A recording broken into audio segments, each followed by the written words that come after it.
Welcome to the June Cypresswood Community Association meeting. I want to remind everybody to silence their cell phone. We are trying to keep social distancing, and our number is under 50 per the governor's requirements. We do have a Zoom audience joining us. Welcome everybody in Zoom land. We do ask that if you are going to speak, you need to come up to the line here and speak into the microphone to the audience so the Zoom people can hear us.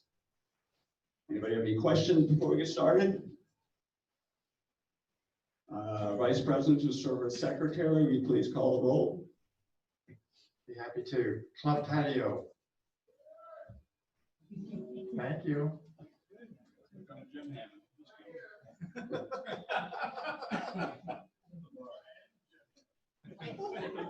know that voice. Cypress Pond. Here. Eagle Pond. Enclave. Here.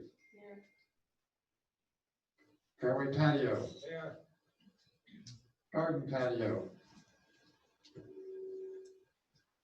Gulf Villas. Here. Greenfield Village. Here. Meadows. Here. Oak Grove. Here. Palmacia. Here. Plantations. Here. Sandhill Lane. Here. Villas on the Green.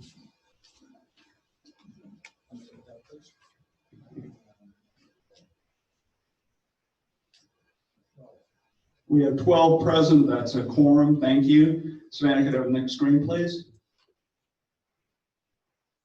Savannah and Monique, yeah, there you go. Savannah and Monique have graciously helped to manage our technology, so we thank them in advance.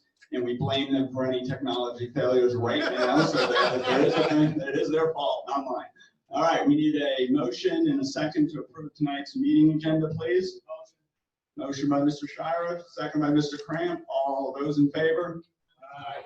Opposed? Thank you. It's been a while, guys. We haven't done this since January. I also need a motion for the approval of the minutes from the January meeting that we had. Mr. Klutenari makes such a motion. We have a second.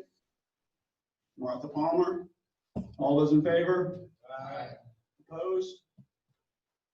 Thank you. First committee report is the recreational activities report for Ms. Palmer. Savannah, can we have the next slide, please? Yeah, you can go right to that one. That's good. Just, ladies and gentlemen, you do walk up here, just be careful. There are obstacles everywhere. And she needs to talk to both, right, Savannah? Give me 1 second. Let me get you unmuted. I don't see me there. If I can get this to work. We're waiting for Zoom for all those that are out there. Okay. Hang on. Ready? I just need to do that. All right, good. Okay, the pub reopened. Yay!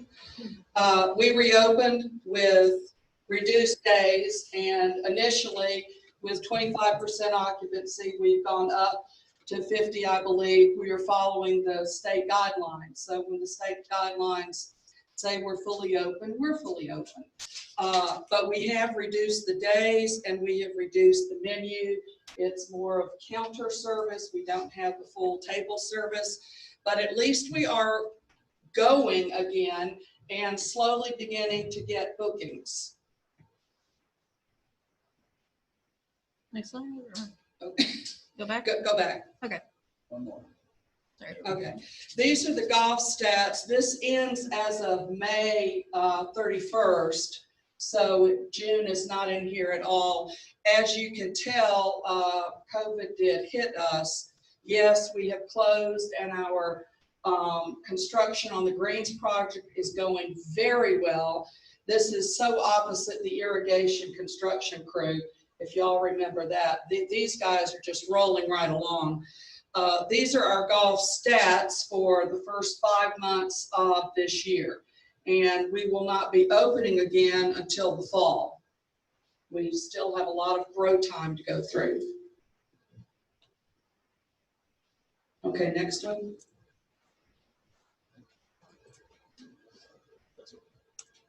We can swing it. Okay, this is the standard rack request. There we go. This is for the June request, it's operational reserves. That's through May 31st. If we had been meeting normally, we would have already voted on this. There's nothing new here. It is insurance and taxes and repairs and maintenance and agronomics, and that totals $86,000. And Bob might want to comment more about the golf construction. Sure. We are about 2.5 weeks away from planting. Right now, you'll see as you drive up and down the boulevard. First of all, I'd like to compliment everybody. Our strong admonition to stay away seems to be working. I'm riding the golf course 3 or 4 times a week in the evening, and there have been very, very few people out on the golf course. So thank you for that. We hope that continues through the growing season when the construction isn't going, when the grass goes down, and basically right after July 4th, that's when we predict it will go down. So thank you to everybody, and keep your eyes open. We have the cell number, which is on the website, that can call in 24 hours a day. It will be answered or responded to. If there's somebody out there on the golf course, we want to know about it so we can change their behavior. When traffic control gets a patrol from the Polk County Sheriff's Office, they are driving the golf cart past. Their vehicles are the right size. They are out there. Please do not use the golf course during this time, please. But we're very happy with that construction progress, and I think we're going to have a great product when we get into the fall. So we have a motion from the RAC committee, or entertain a motion for operational reserve through May. Mr. Howell's made such a motion. Do I hear a second? Martha's made the second. Do we have any discussion? All those in favor? Aye. Opposed? Thank you. Next is the landscape committee, Mr. Wilson.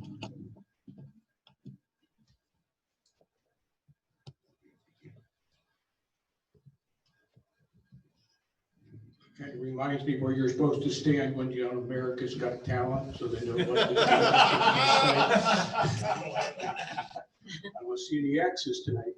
Anyway, we had some extensive tree work accomplished along the west side of the Cypresswood Boulevard, along the canal on both sides.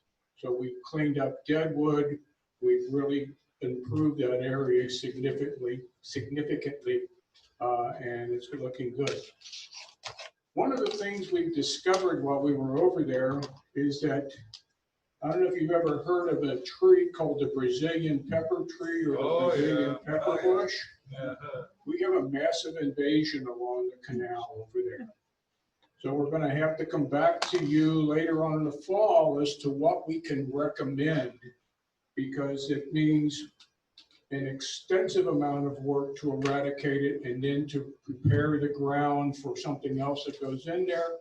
Or we just, and based upon the cost, we may just have to say, we're going to control it, but we can't afford to eradicate it at this point. Just so that you know, it's over there. If you go to the big common area as you turn down to come down Clubhouse Road, and the big common area, it's just past that behind the villas that are over there. So that's where that's located. We're keeping an eye on it, and we hopefully will come up with a resolution. I've talked to a couple of people. It's extensive to get it out. Once you've got it, it's like kazoo. It never goes away. So the other thing is, you notice we have a Bismarck palm now that has replaced the other palm. We've been watching that for 3 months now. Anytime you transplant and move a tree of that size, you shock the daylights out of it. And it's just, we've kept it watered, we've kept it fertilized, we've put greening materials on it, we've trimmed some limbs out.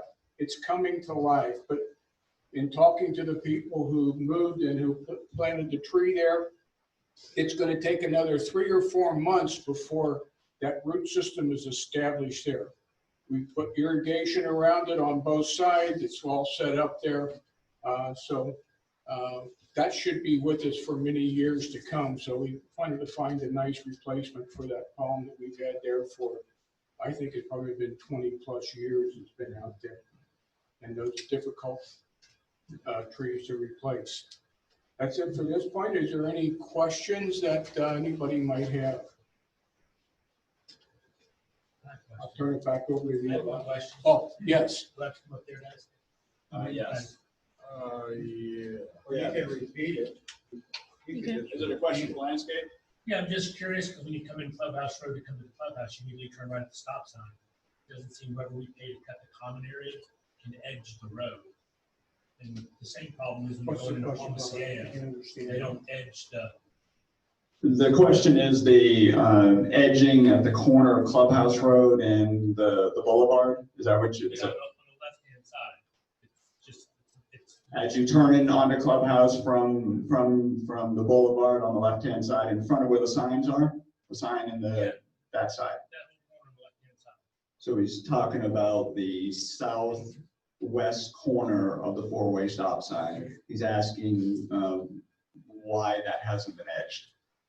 They don't edge that, and they don't edge when you go into Palma CCA. Once you pass Sand Hill Road, it's not edge on the left corner, right? All the way through. Yeah, I don't know if that's, yeah, the one of the four-way is, Mr. Holland, the Clubhouse Road intersection is Master Association, correct? But I don't believe the one that's down, I think that's part of that Sand Hill and part of that is part of Eagle. Okay, so that he's Sand Hill president. Okay, we can look at it. We'll take a definitely look at it. We can talk to Prime Care when they come in tomorrow. Yeah. They'll be here tomorrow, and we'll talk with them about it. Yes, Mike. The water plant, the shrubs in front of the water plant. By the water plant? Yeah, no, I understand it belongs to somebody else, but can't we just appropriate a couple of $1,000 and plant some shrubs there and clean it up? Yeah. Mark and I talked about that. Mark, you want to comment on that so that we can, Mike and I have been emailing on that back and forth. Yeah, that's City of Winter Haven property there. I mean, they own the water plant and they're supposed to maintain the landscaping around it. It's a bit of an issue we've had with them, is the fact that they went ahead and planted all that podocarpus. They came in and trimmed all those palm trees. And then after they went through all of that work, they just stopped maintaining it. So I've been in contact with the city about them coming out and taking a look at it and saying, look at folks, look at how the property around it is being maintained. We feel that the water plant property ought to be consistent with the neighborhood. So yeah, we're trying to address that now. Thank you. I appreciate the people that are involved with the HOAs that bring those issues to light, because that's what's important for us to determine if we can handle it, whether it's a master association or if it's something we have to go to the city of Winter Haven and say, you know, what Mark just said, look at the community and look at what's in front of the water plant. We need to get all the help we can there. Thank you. Also, for all of you and all of you out there in Zoom land, you don't need to wait for a meeting to get action on a lot of these issues. If you send me an email to Cypresswood Master HOA, I will get it out to the right person and we'll act on it if it's possible, without a vote or with an email vote if that necessarily has to happen. So again, I throw these frisbees out to all these committees all the time. I mean, it happens almost every day. It's 20 hours a week of work being your president, to be honest. That's part of the job, is to send something out to landscape or out to road and drainage or out to whomever. So, you know, we're here to communicate and here to help you. So, you know, please use that and go to the website and communicate with us. We want to hear from you. Thank you, Mr. Wilson. You can have a seat. Thank you. Mr. Reese with traffic control, you are next. I'm sorry, got out of frame. I'm not used to standing still during this meeting. so much. This reminds me of graduation. Is my head in the picture? Okay, good. We're just glad you graduated. Dad took all the graduation pictures. I didn't have a cap, I had the gown. Traffic, some of you may have recognized, some of you may not be out late enough to know. But when Grady Judd imposed a curfew, we shut down the resident gate. The thought was to try to alleviate issues for any rogue transponders that might still be out there. The thought was that if someone wanted to come through the gate, they would come through the non-resident lane, which is the videotape lane. So we did that out of an abundance of caution. We had no issues, but with Jeff on the gate, that decision was made. Other than that, we're clicking along. I think our staff is doing a great job. At this point in time, we are still not taking physical possession of photo IDs. We are, in most cases, not all, but in most cases, we are still requesting to see those. I'm sure there are times when that is not being done because someone is coming in more than once, and the person on the gate knows them. But for right now, we've kind of relaxed that as far as taking possession and videotaping the photo ID because of the COVID thing. Any questions? Yes. I live in Fairway, Yes. and down in the cul-de-sac off of St. Andrews to the left. Okay. We recently, our road was just redone, and there seems to be kind of a collapse in the road down there. And I was just wondering if you think that that's just a one-time thing, or if something, like, is it? Yeah, that's a good question, but the gentleman in the red shirt is your VP. And the gentleman right here next to him is the president. You might want to speak with them so that can be addressed. Anything else of traffic? Thank you all. Thank you, Mr. Reese. Next one is road and drainage, Mr. Bill Shiram. No need to adjust the mic for him. Mr. Shire, you need to.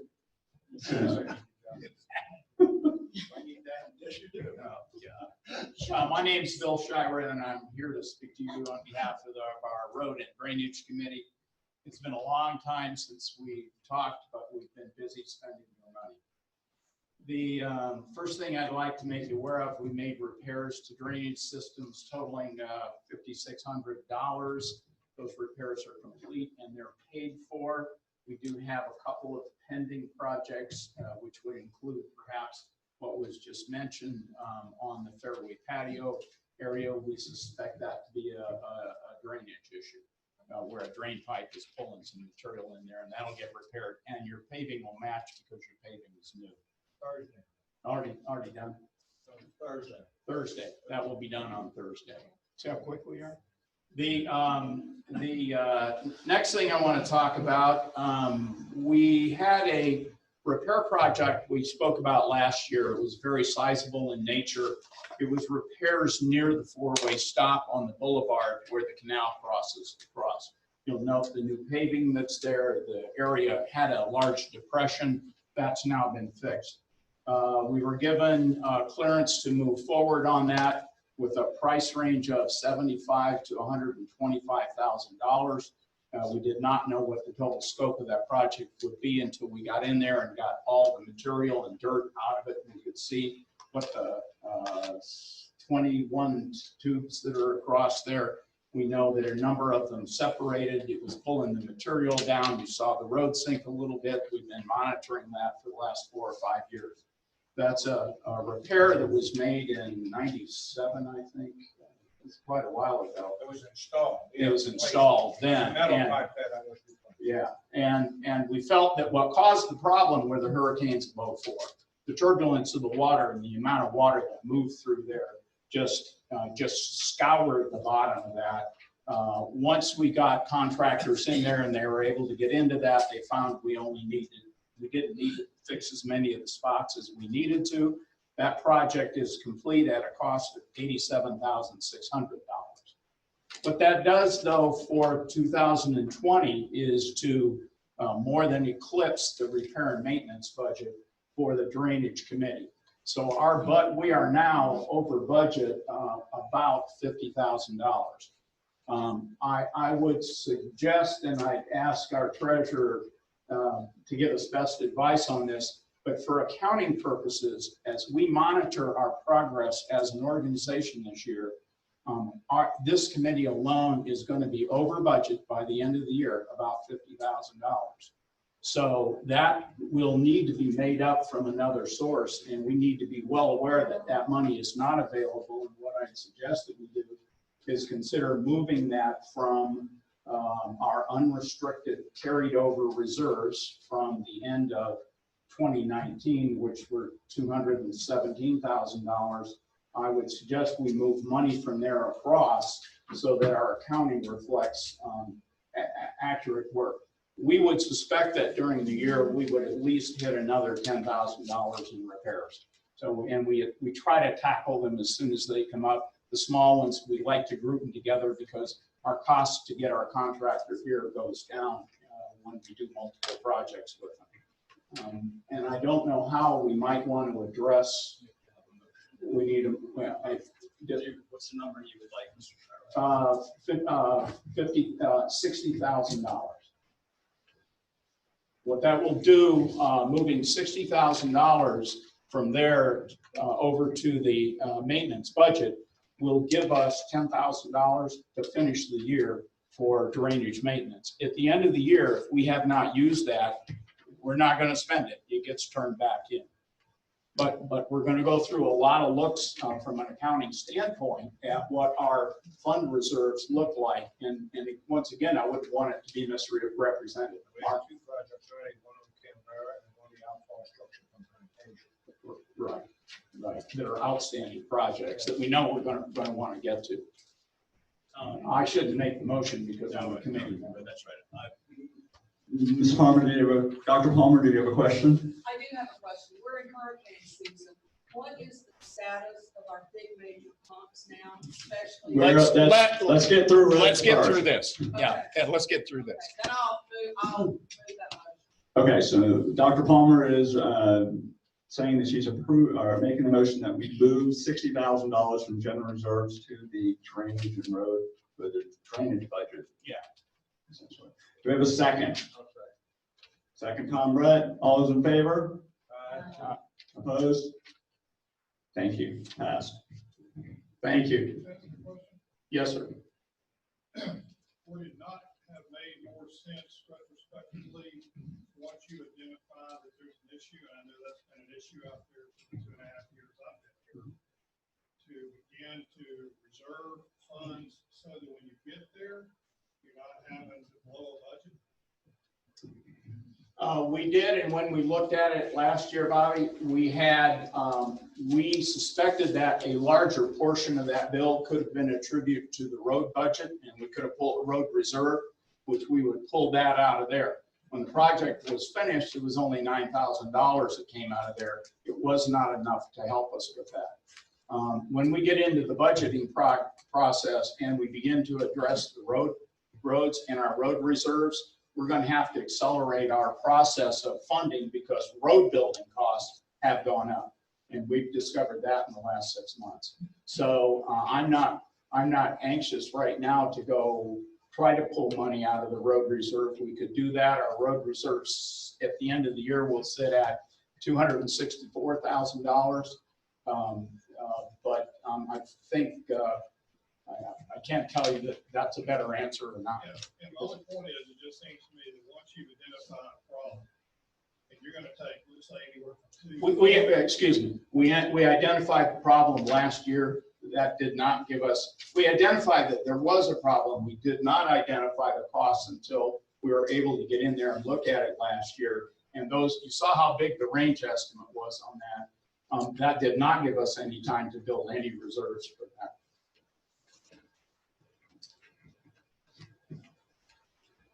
Any others? Okay, next item. Here I go again, sorry. We have just completed an emergency repair on the pump on hole number 15 that services the east side of the northeast side of our community. That pump, we are on a path to replace that pump. We've identified the replacement pumps we're going to use. They're a new style of pump. They're much more efficient. We're going to put 2 in so that we've got some redundancy. We're going to expand our capacity. And right now we're waiting to hear back from the engineering side of the pump manufacturing company about what our flow capacity should be set to. Once we know that, we then can determine the pipe we're going to use and what our collection basin is going to look like, what it's going to look like. Those are going to be pretty substantial projects. That pump is going to be moved closer to the forward tees over on hole number 15.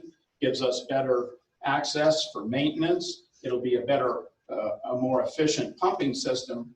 But meanwhile, the pump that exists on number 15, we discovered a leak in that last Thursday.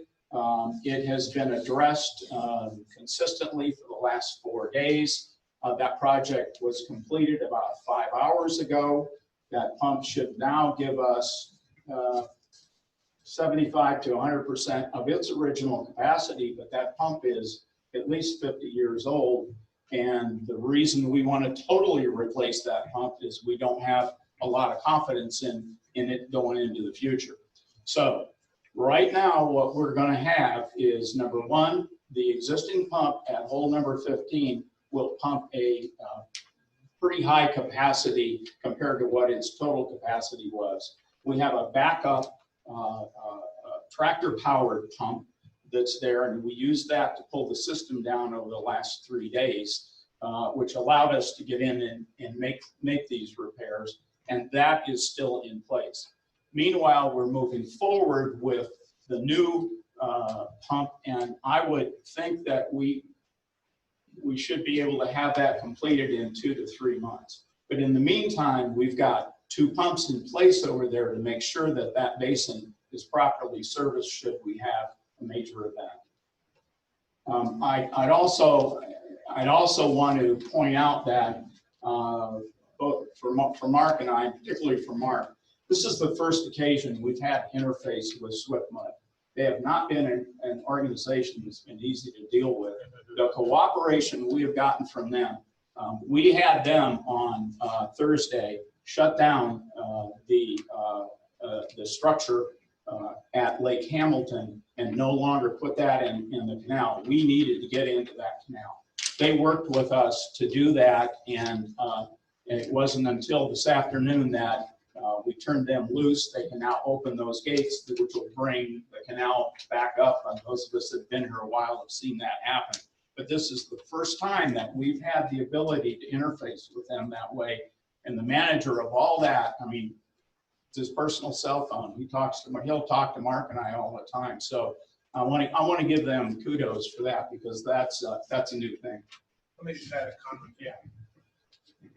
And just to give you the perspective of what that involves, those gates coming out of, which is called the PH structure out of Lake Hamilton, they don't just service Lake Hamilton, they go all the way up to Lake Henry and Haines City. They serve a basin of about 8,000 acres. And so for them to shut that down so that we can go ahead and get in there and do the repair work, if they had not shut it down, I don't see how we would have been able to prevent water from entering into Cypresswood from that canal. And they were within an inch of what their mandatory level in Lake Hamilton was in order to open those gates. And what they agreed to do in order to satisfy the requirement was to open it one gate a little bit, just to bleed it down so they could say it was open. And that allowed us to be able, because we physically had to have people in the canal doing work. So we're so thankful that they were able to do that for our community, really. Huge, huge improvement. Don? Yes, sir. So you're saying 2 to 3 months, the new pumps will be installed?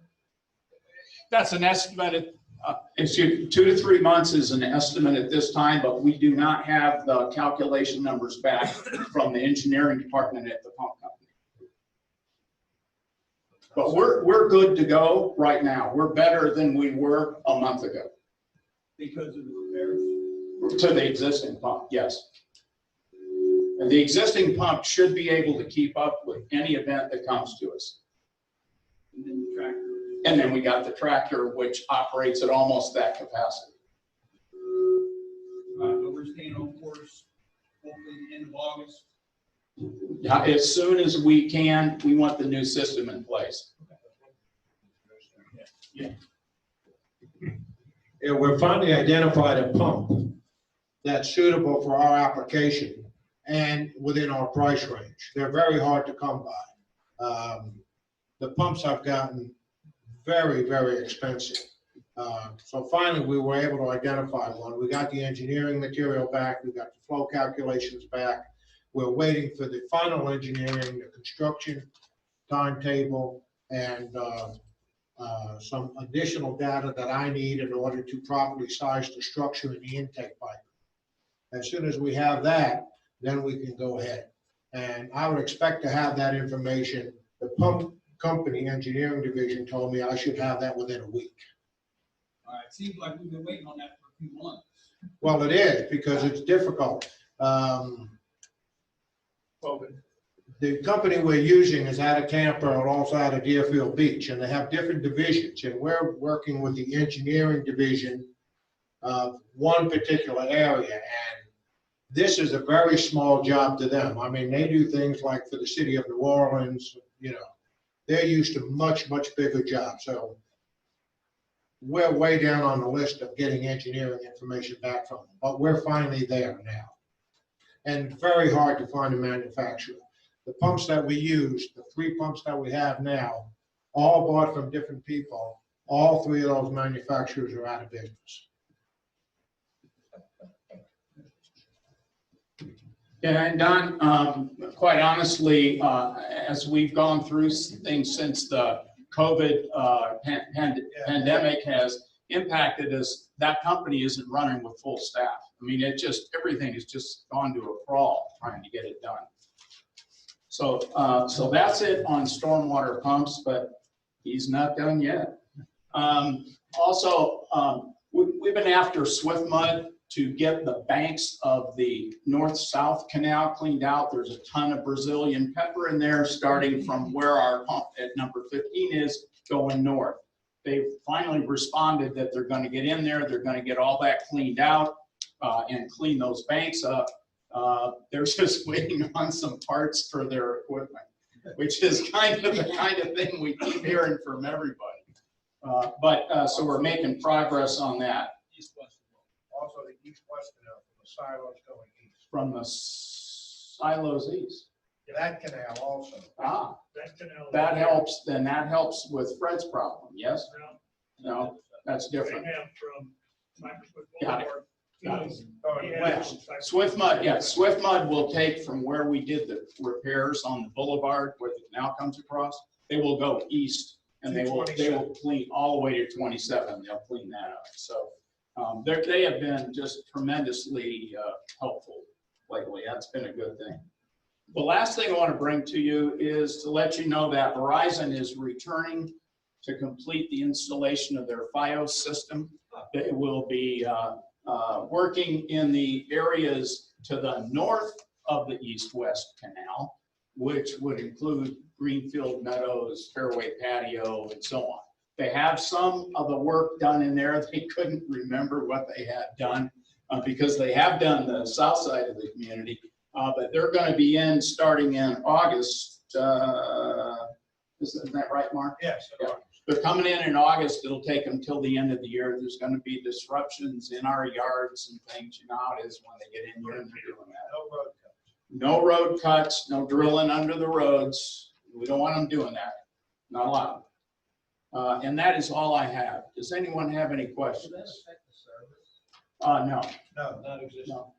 Frontier is right. Closer. Frontier. Closer. Fairway Frontier. Don? One more. Yeah. I had requested either you or Mark or both of you to address some surface water runoff issues over in Greenfield. I don't know where we're at with that, about being able to meet up with Possibilities of maybe some of the extra dirt. we have. Oh, that request. Yeah, no, I responded to you. You need to take us out there and show us what you want to do. Wanted to? Yes, sir, I sent you, yes, let's discuss it after the meeting. All right. Anything else? Martha? I know that costs have gone up, especially recently, in some of this big equipment. How is this gonna affect our budget going forward with the new pumps? Do you know? It doesn't. Let me address that. We have a reserve set up for stormwater pump replacements. That account at the end of this year will total $138,000. Mark and I both believe that we can do this system within that, and that hopefully there'll be some leftover, but we're not done. So until we're done, we can't go getting excited about that. In addition to that, though, it should be time for us to look at some enhancements to the big pump that's over here off hole number 2. Those are the 2 pumps that we worry about that. Our emergency pump, which sits on Greenfield, all of that is in good order. We've maintenance that. I think late last year, we rebuilt the structure over there that's on that. We're working on a new system for operations of that, and we'll be rolling that out in the upcoming couple of meetings. We've got an operator we're going to hire for that. We'll let you know about that a little later. Not big cost impacts there. Yes, ma'am.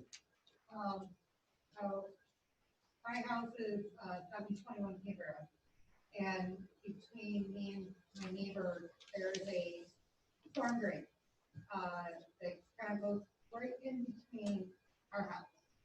And it seems to me when it rains very, very heavy, that drain cannot hold up. Like it comes rising right up. That whole back area behind our house gets a little foggy. Yes.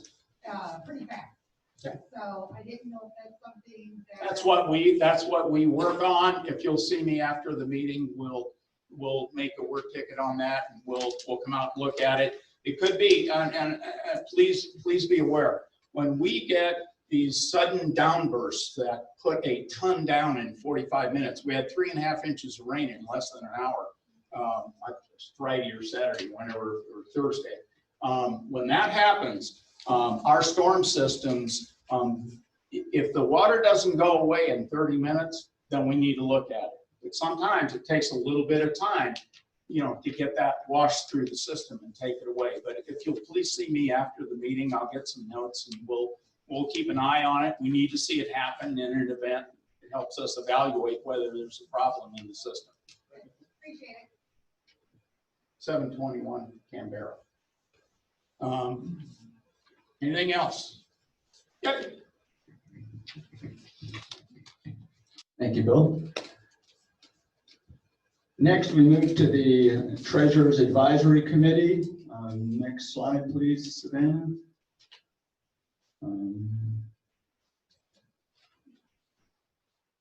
Yes, could you go to the next one, please, too, as well? There we go. Take that one down, please. Oh, sorry, the other one.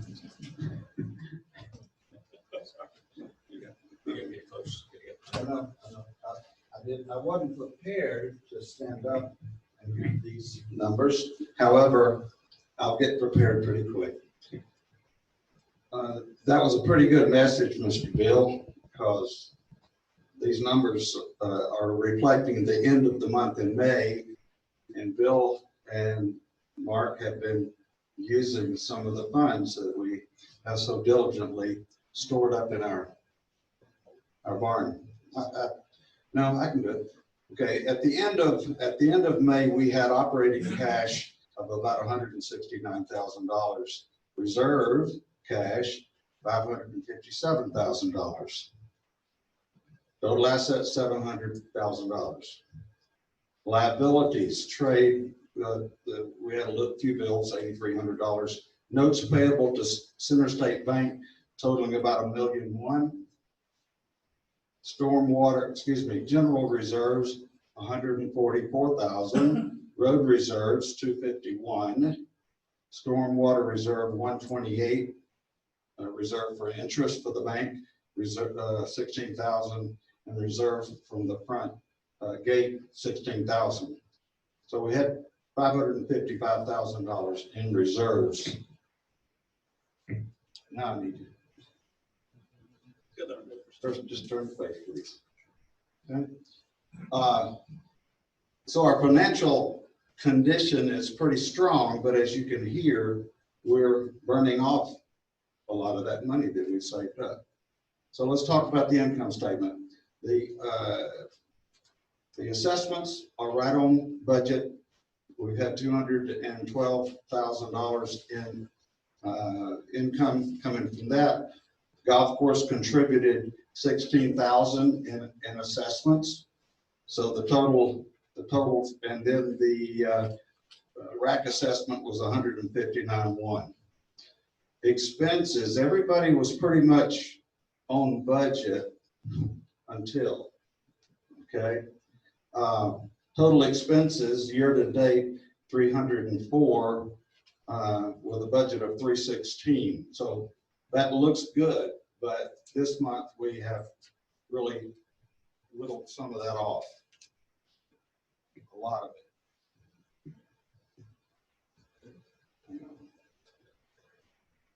The only category that really, Bill, you're my buddy, but we're over budget by $77,000 in Bill's category. He already spoke to that. So we can't really control it. We've got to fix it as it comes, right?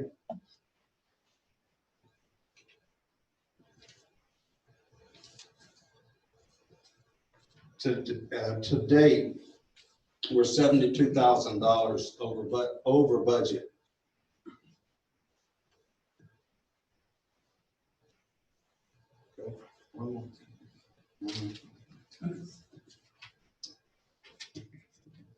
Now you can roll the next slide.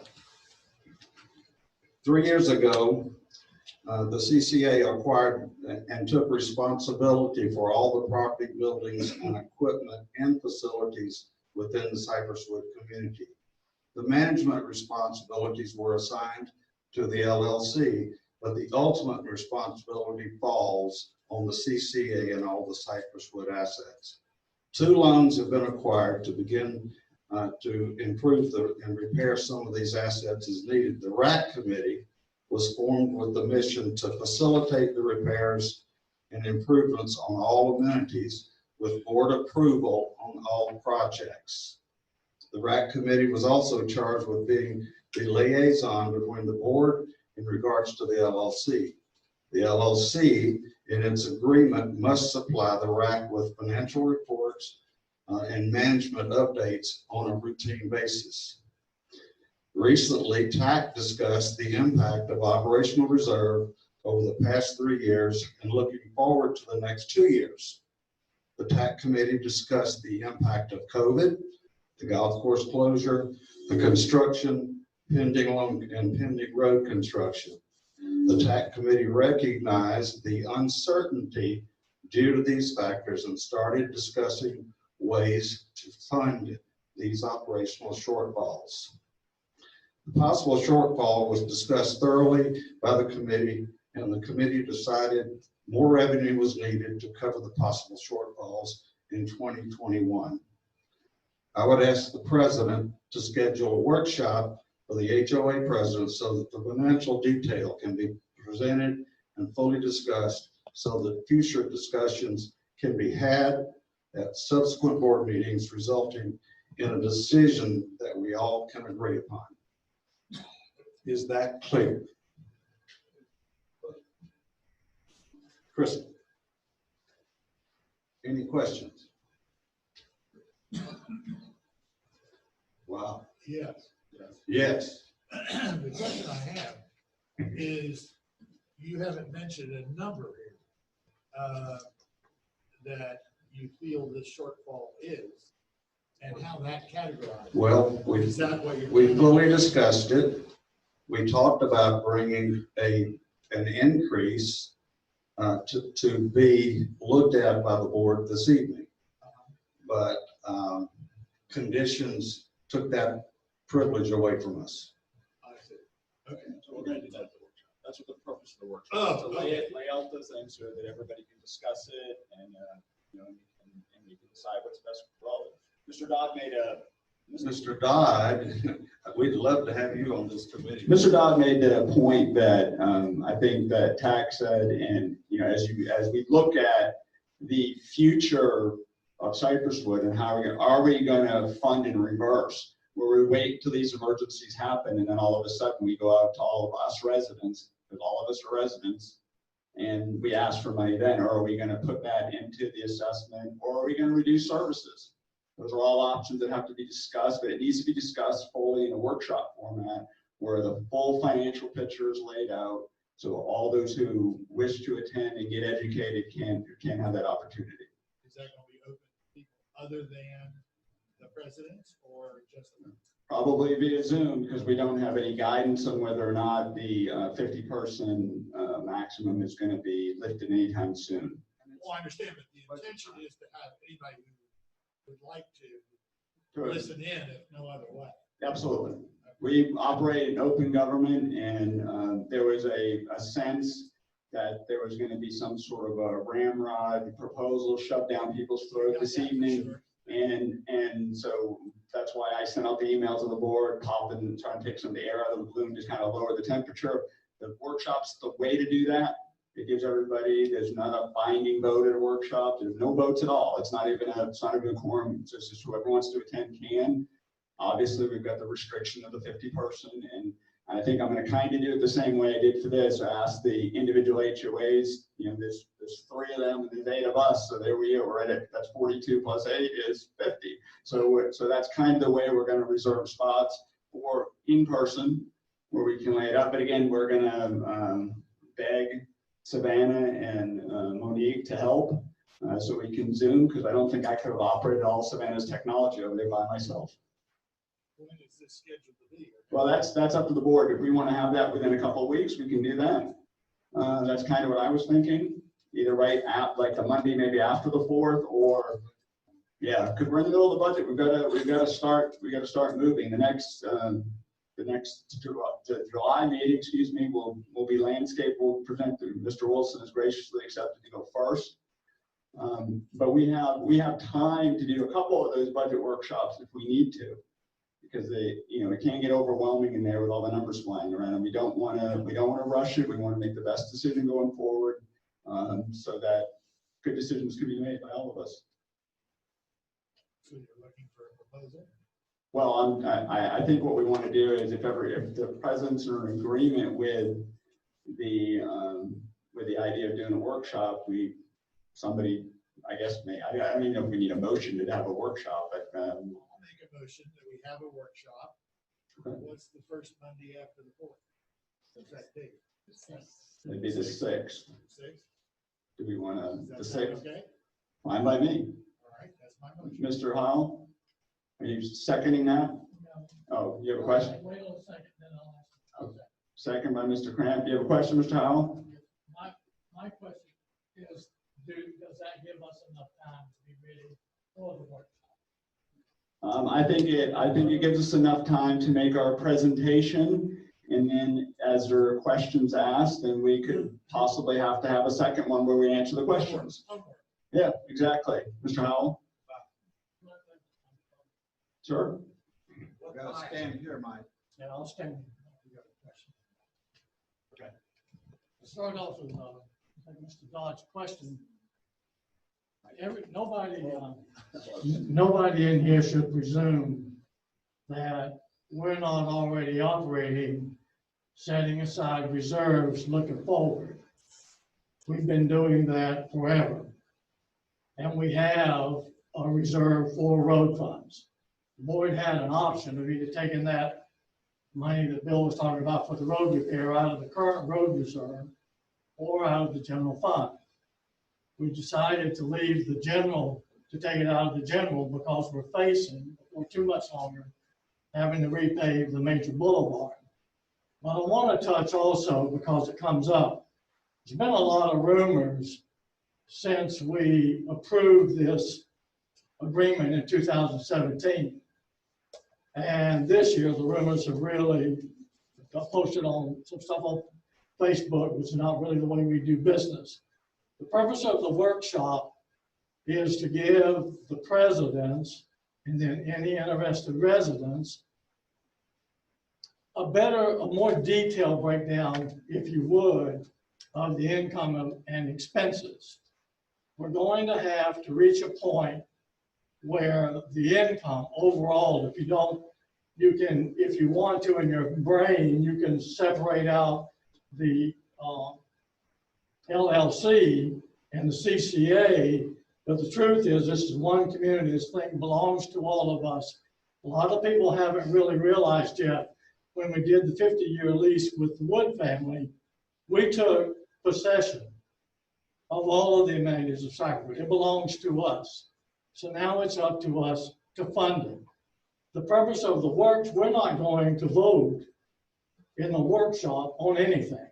The purpose of the workshop is for the treasurer and the president to give the board of directors a real clear breakdown of our expenses and our income. And we're not even in a workshop going to decide that we're going to present to the membership to vote. We're just starting the budget process. So we will have one in, I think Fred goes up next month, but typically there's 5 committees that do the day-to-day operations of Cypresswood. So the first committee comes up, then the second committee, the third committee, the fourth committee, the fifth committee, and typically the board votes on a budget in September, and then there's a 30-day wait in case anything comes up that the board needs to address, and then we adopt the final budget in October. Then that gives the HOAs time to notify their boards, have their board meetings, fix their budgets, and most of our annual meetings take place in January. So there's a window of time there. So nobody should go away from here thinking that the workshop is going to result in us sending out information to this community that we're raising our assessment by any amount of dollars. That's not the purpose of it. You have a question, ma'am? Yes, I actually have 2. May I take it back? Yes, sir. Okay, please. So one, can we go back to your budget for just a quick, you were rattling off those numbers rather quickly. Okay. So I just want to ask, so the income that's been generated, is that including any of the SBA or the PPP money that the LLC may have been eligible for due to COVID, due to shutdown, due to the golf course not being in operation and staff members not working, operation, utilities still need to be paid? Did any of that money, is that counted in your income? Yes. Fabulous. How much money did It was not community money, it was LLC funds. correct? So what income did you just rattle off to us? Was that LLC? The income figures that I told you are just assessment incomes plus the 16,000 that Bob paid in his LLC assessment. Okay, so the LLC went to Bob, the SBA went to Bob under the LLC, not to the community. The PPP, yes, it goes to the LLC. Okay, perfect. All right, I just needed clarification. Yes. And the assessments come in quarterly, like 72,000 quarterly, and that's the income number that continues to go up. Okay, that's why I just needed that. Wait, I have one more. Oh. So, obviously, based on conversation that you just indicated that you're already predicting a shortfall, not you personally, but the TAC, the LAC, the CAC, whatever your committees are, all those acronyms. The Treasurer Advisory Committee discussed at length the possibility of a shortfall in 2021. Correct. So there's already a prediction that there's going to be a shortfall, which I think is where the issue has come with the meeting this evening as to why there are additional people here, is that that's already on the forefront, that there's already a possibility of a shortfall of income. That's not going to change with the workshop. All that's going to do is bring the information to light to show what those shortfalls are, which then leads me to my question of, has the budget been trimmed? Are there things that are being done to trim the budget so that you're not impacting the residents in your community who have been financially impacted by COVID-19? So I think those are other things, although this community's been impacted as a business, but so have the residents. And I think those are things that also need to be Correct. considered. Well, that's the reason for the workshop, so that we can all understand where we need to go and how to get there. There's many different variables that can help us. We don't know what effect that the road is going to have on the income from the golf course.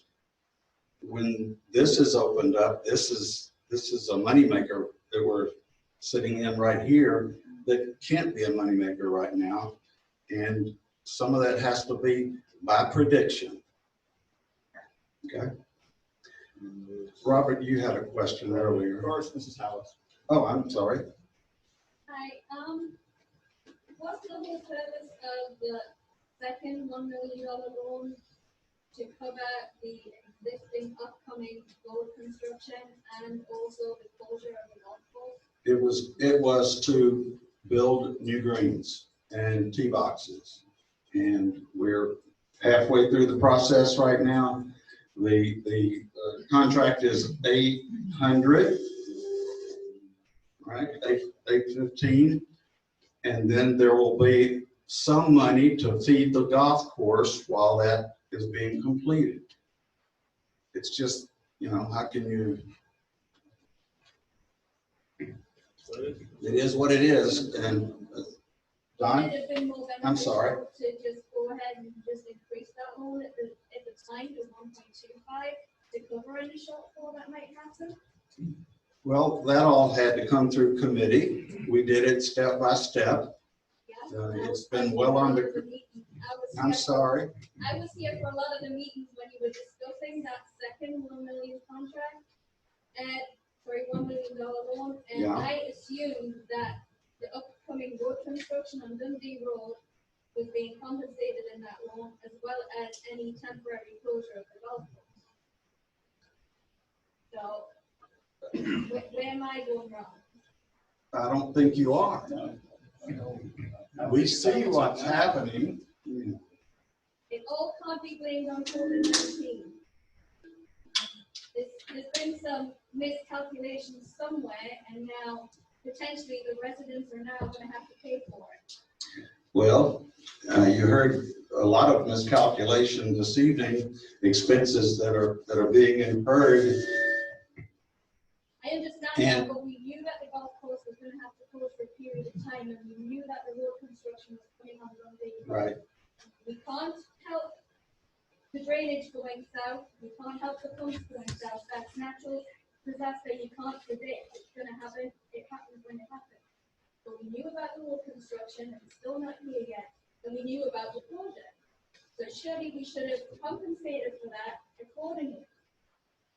We can't foresee COVID-19. This is going to be with us for at least another year. I understand that this room, as you said, is not making revenue, but most restaurants now are running at 50% or 75% capacity. And being open just on a Thursday and a Friday, Saturday and Sunday, you're losing revenue. Well, Why weren't we doing takeout service? we're controlling costs by not being open every day. You don't have golf traffic. That's where a lot of our restaurant traffic comes from. I don't think that, we're not, it's not like we're not in control, but we're very cautious with how we approached it. Were we overcautious? Maybe. So, we just have to correct it moving forward. I don't know about any of the residents in Cypresswood, but during COVID-19, I made it upon myself to go to at least one restaurant at least twice a week in order to take out, find people's small businesses alive. Well, bless your heart for doing that. I'm sure they appreciate it. If they here at Cypresswood, I'm sure I wouldn't have been the only resident that would have ordered takeout. The staff could have continued working, they could have helped cook in the kitchen, and they could have delivered them in the golf carts to people's homes. It could have been done. I can assure you that we have looked at many remedies. All of them had costs to them, and we've proceeded, carefully. What do you do now, right? Robert, please. Yeah, my one comment is that love as typical for like a municipality to go through a budgeting workshop process. I just think it's real important that once that consensus, usually there's a consensus that comes out of that workshop process. Correct. That once you've looked at those expenses and once we've looked at those potential capital expenditures, but not all of this is operational, I'm pretty sure. I just want to make sure that a summary of what's going to transpire, that information is then transferred and given to our president so that our board can sit down and understand exactly what's going on. This is about communication. And then they can, we sometimes we feel like, okay, we just got handed a bill. We're not sure what all is going on with it, and we're gonna have to pay it. And I think our board simply, at least I'm not speaking for all of them, but I know for me, I just want the information, get the facts, get the understanding, and let our full board, because we depend on her to vote on our behalf, and she needs to hear from our board, but she can't hear from it if she doesn't have the information that she needs. Well, she does a great job for everyone. Thank you, Robert. Linda has attended many hours of RAC where much of this has gone on and been discussed at length. You know, we haven't had very many TAC meetings because there wasn't anything to attack. So now we really have something to attack and munch on. But you have the program perfectly. That's just the way it's supposed to go. This is the most people, other than the workshops in 2017, that I've ever seen at a meeting.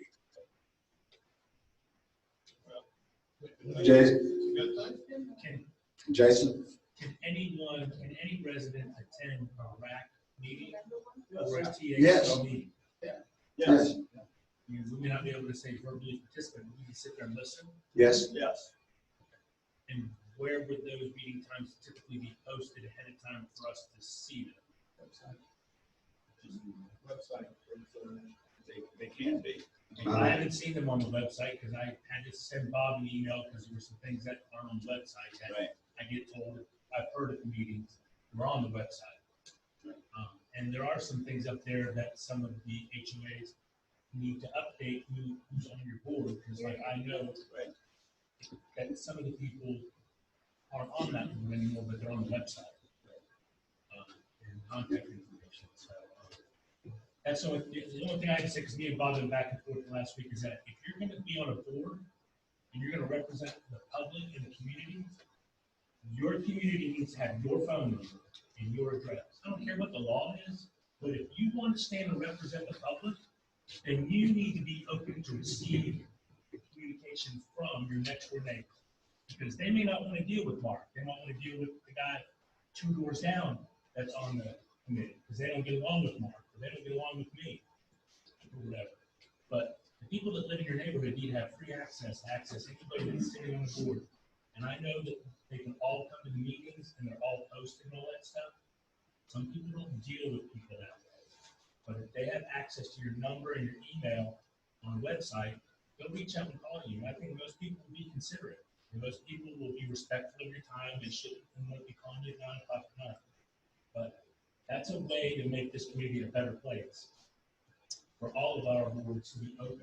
And I sit on the board, so I'm not on my board, so I'm just saying. There should be a public and a private. There she is. I couldn't see her because of the glare.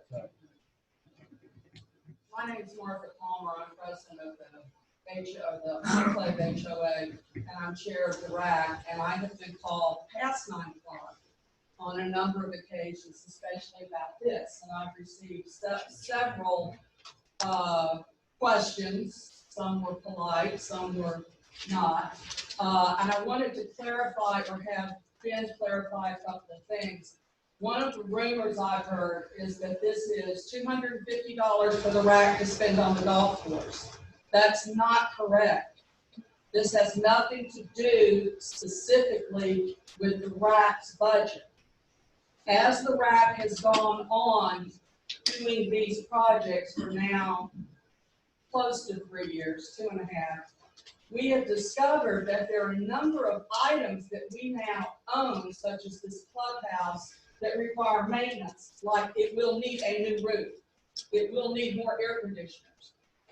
The question is, should that and should major pump costs be coming out of loan money that's meant to improve the facilities, such as re-marciting the pool, or should that be used for what is really regular ongoing maintenance expenses? And we have never had these expenses before because the Wood family had them. And on the rack, and let me say this, I am not on the Treasurer's Advisory Committee.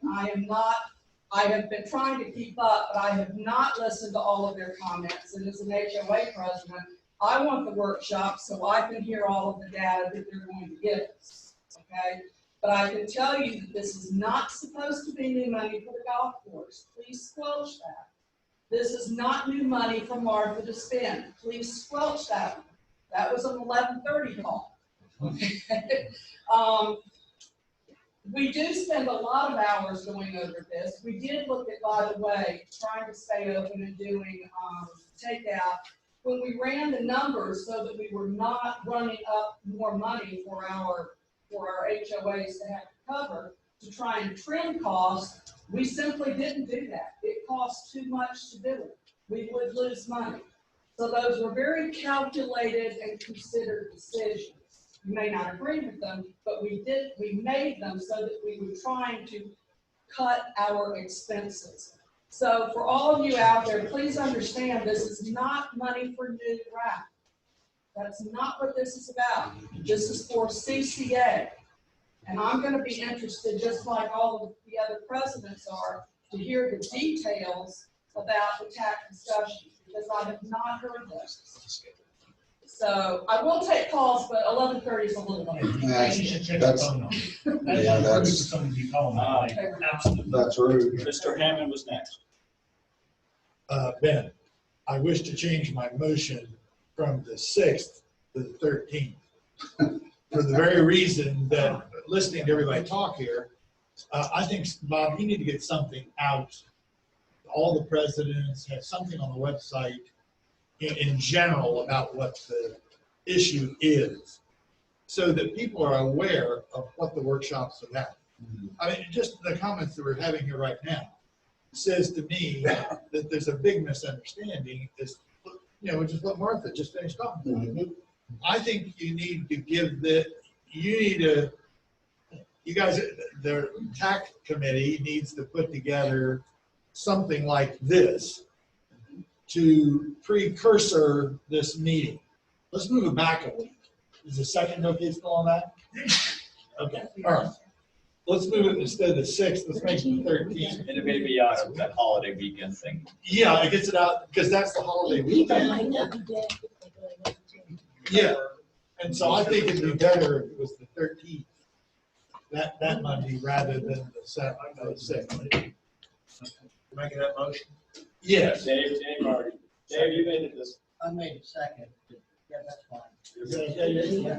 Okay. Second. Later than the. At least the following, in the next week, get everything together. I mean, the 13th. The 13th, you're okay with the, okay, so we have a motion. Meeting night. Yeah, we're not going, that's, the next one's the meeting. So you're talking about, the motion is the July 13th for the workshop. Mr. Cramp has seconded that. Do you have any questions on that meeting day, on that workshop day? 2 a.m. No, just kidding. It'll be 6 o'clock, just like every other meeting is. Just kidding.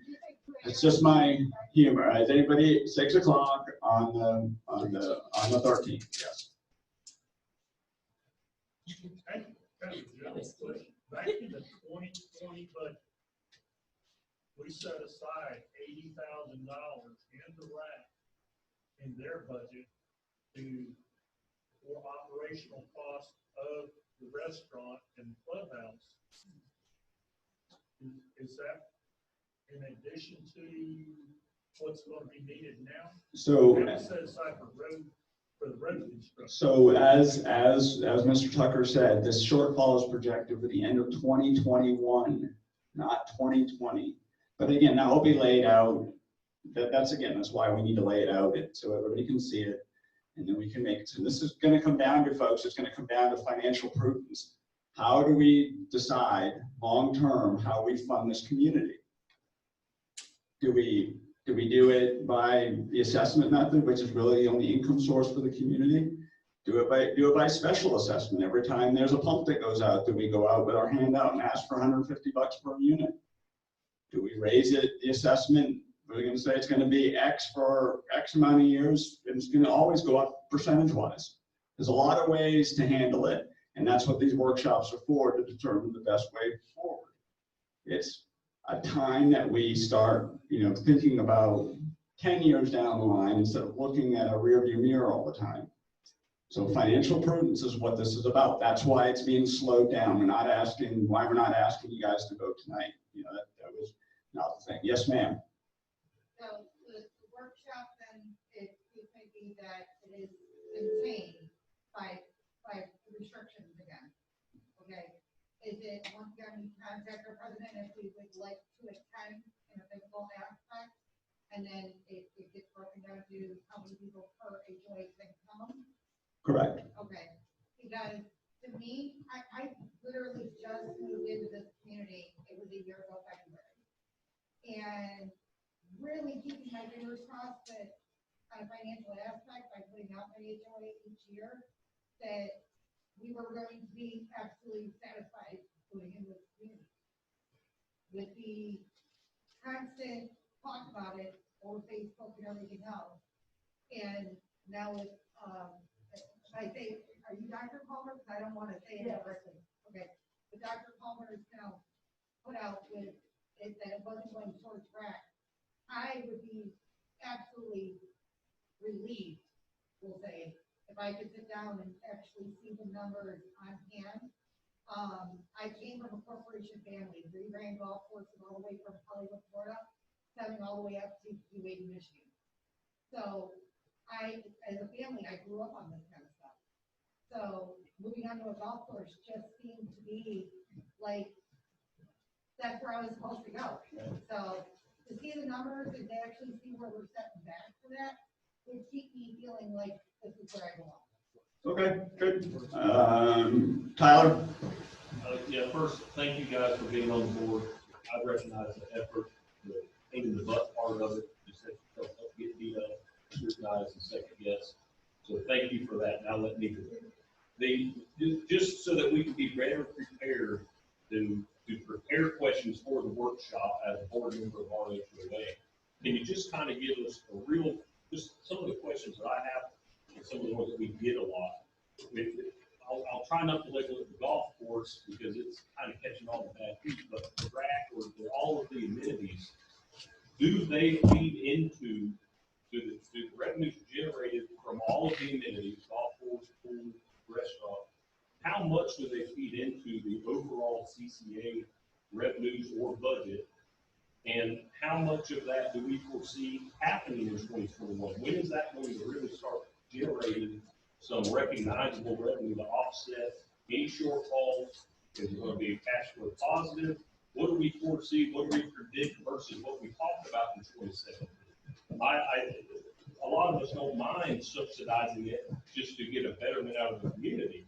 But I think that we were kind of led to believe that at some point, the improved access would generate positive cash flow back into the community, not just an LLC, not just to pay off loans. It's going to be positive cash flow. We can say COVID did it, didn't do it.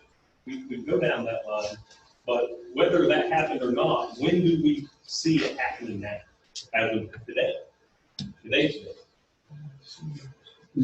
Starting in the fall, is it going to be positive cash flow? Well, the fall is, and I know, and I'll give you the example that I give often, is that currently we're allowed 1 person per golf cart. So that's 80 people at a time on the golf course. With 2 seats in the golf cart, that's obviously 160 people. If we are required to do that, then that's obviously going to change the whole revenue scheme of the golf. But we are working on projections that we'll be able to share at that meeting. Currently, the golf course is an inactive HOA like every other HOA. It is assigned 150 units at the $700 assessment level that every other person in Cypresswood pays for the Master Association. That's the maximum amount it can contribute at this moment to the CCA. Because of the lack of revenue? No, because that's what it says in our documents. That's what's in the CCAs. So as part of the lease agreement with the CCA and the LLC, at what point will that start feeding back into the CCA? It did. We paid $16,000. I guess I don't recognize the 16 is from the Assessment. HOA assessment. Yes. It was an assessment on the LLC. Will there ever be a revenue generated? 2 or 3 years ago, it was 80,000. Yeah, the 15 was 85 or whatever it was. But from generated from the improvements of the golf course or the pool or any of the other restaurants, these improvements. Currently, the CCAs, CCRs dictate that it's 150 units times whatever the assessment is for the Master Association. That is the maximum amount of money that can go from the amenities towards the CCA budget. Okay, what about the LLC lease? Can that feed into the CCA revenue? No, That's not the way, no. That's part of the lease, that's why, or is there another issue? I don't know, I guess I don't. Okay, I guess what I'm saying, I think that, I believe, whether it was misinterpretation, I don't know, but I believe that we were kind of sold, I don't mean that in a negative way. So- We were kind of influenced to be supportive of the loan and the subsequent loan for the capital improvements, that eventually that would increase the number of rounds. It's decreased, we're blaming that on COVID. But that would increase that, and that eventually it would help pay off those loans, not just increase revenues. So another way to look at it though is that the RAC assessment currently is $318,300 a year. If the revenues of the golf course didn't require the operational reserves that we just voted on earlier, then that $318,000 could potentially be spent on other amenities or in other areas in the community. So that would be another source of revenue that wouldn't be used to offset operational shortfalls. So there's another place. But again, you'd have to change the bylaws in order to change the funding mechanism, or change the way we fundamentally do business in Cypresswood with the agreement that was set up in 2017. So I'm sorry if I'm repeating myself, I'm just slow to understand. If the improvements, and we became the nicest golf course on 27th, if it resulted in 40,000 rounds of golf in 2021, we're making a lot of assumptions. Let's say COVID restrictions are released.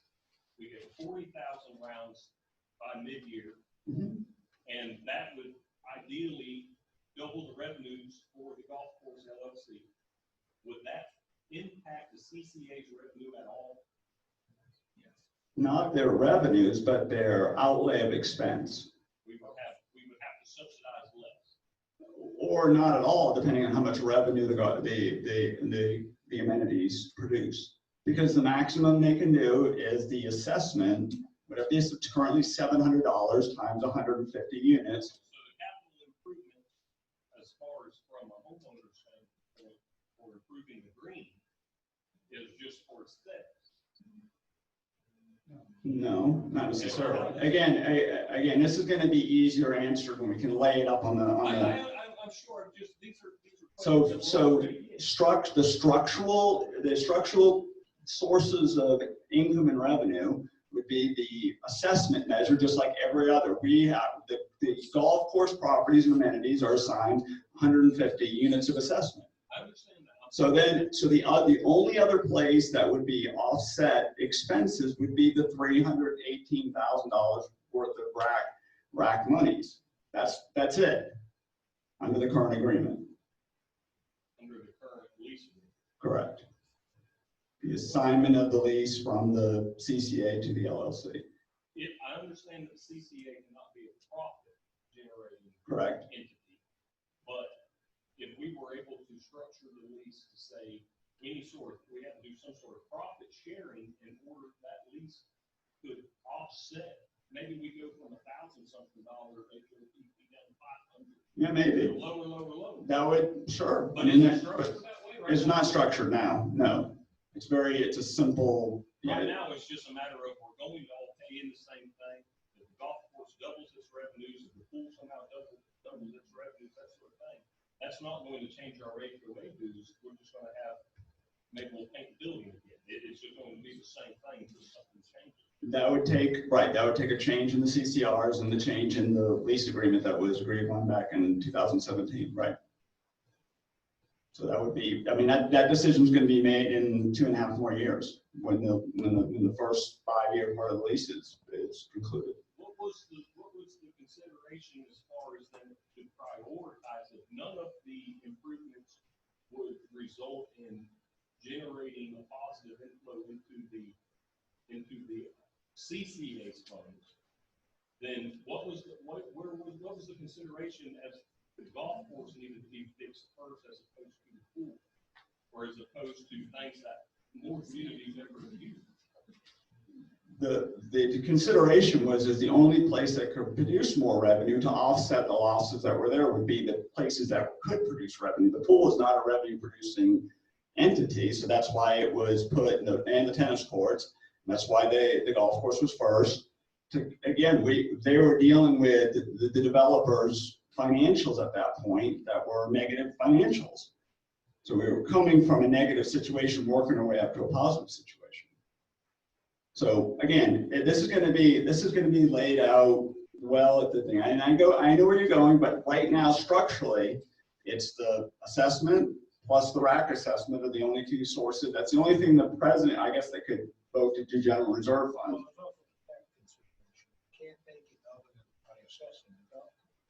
Right.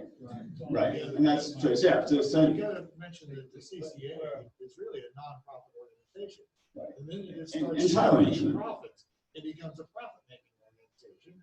That changes the whole scope. Right, and that was the consideration of keeping it separate at this point. But you're right, maybe in the future that isn't the thing. Maybe we form a committee member that on that negotiating team from the community. Mr. Hammond suggested a different sort of structure, business structure, that there was going to be an S corp, correct? An S corp formed, and it was decided that that wasn't at this point the right way to go.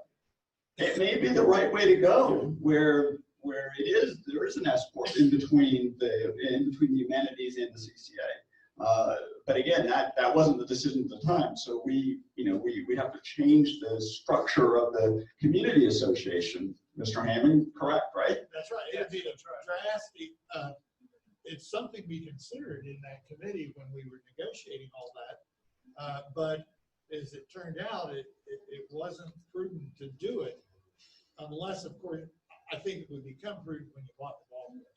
Right. It would not be prudent while leasing. Correct. Right. Incidentally, we have a pending motion. Right. We need to. So let's clean up the motion. We have a motion for a workshop on July 13th at 6 p.m. made by Mr. Hammond, second by Mr. Cramp. Do we have any more questions on that motion? All those in favor? Aye. Opposed? Okay, thank you. Yeah, next slide, please, Savannah, sorry. And do we have any new business to bring before the board, Mrs. Hallis? I have 2 things. You need to come up so the Zoom people can see you, please.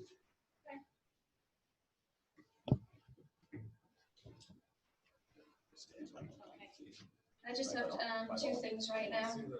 The first one is we had a sighting this morning. My husband took a picture of a bobcat in our backyard over in Sandhill. So it looks like the bobcats are back. So just make everybody aware.